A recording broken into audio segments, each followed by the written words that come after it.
It was a sweltering 5th of July, 1852 in Rochester, New York.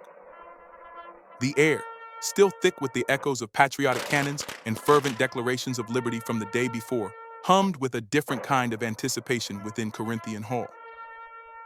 The Rochester Ladies' Anti-Slavery Society had invited Frederick Douglass, a man whose very existence as an escaped slave with the gift of words made him a living contradiction. The stage was set not for another perfunctory celebration, but for a seismic shift in perspective. A moment when the very foundations of American freedom would be scrutinized not by an enemy abroad, but by a prophet within its own gates.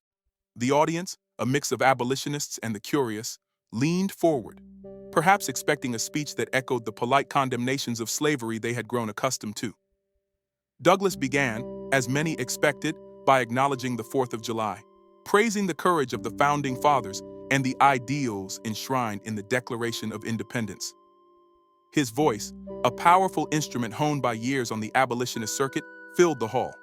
He spoke of the principles of freedom, justice, and natural rights. Words that in any other context would have been met with resounding applause. Yet, a subtle tension began to build. Was this merely a reaffirmation of the nation's creed? Was he truly celebrating what, to millions, was a hollow mockery?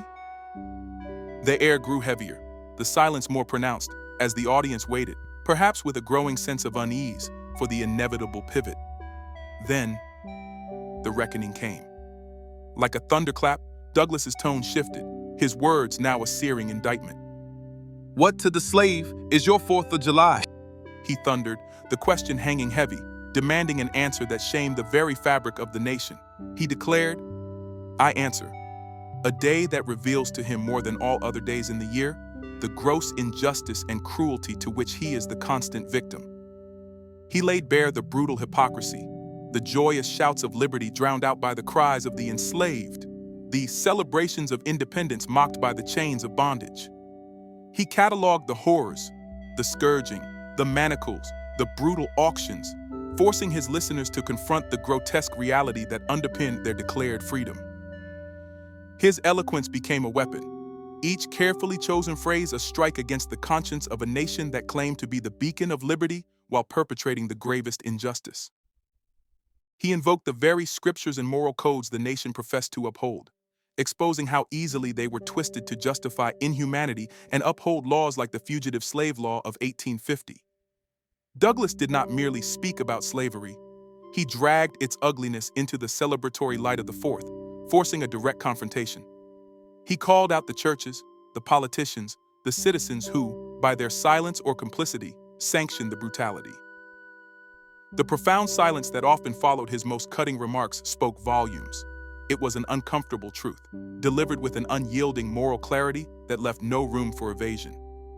This was not just a speech, it was a moral excavation, revealing the rot beneath the shining veneer of American exceptionalism, compelling a nation to look squarely at its soul. The legacy of that day in Rochester reverberates still. Douglass's 4th of July speech stands as one of the most profound critiques of American hypocrisy, a timeless testament to the power of truth-telling in the face of widespread delusion. It was a call not merely for the abolition of slavery, but for a genuine embrace of the ideals the nation claimed to cherish. Even today, his words echo, challenging us to ask ourselves if we have truly achieved the liberty and justice for all that the founders proclaimed, and reminding us that true freedom demands constant vigilance and an unflinching willingness to confront our deepest contradictions.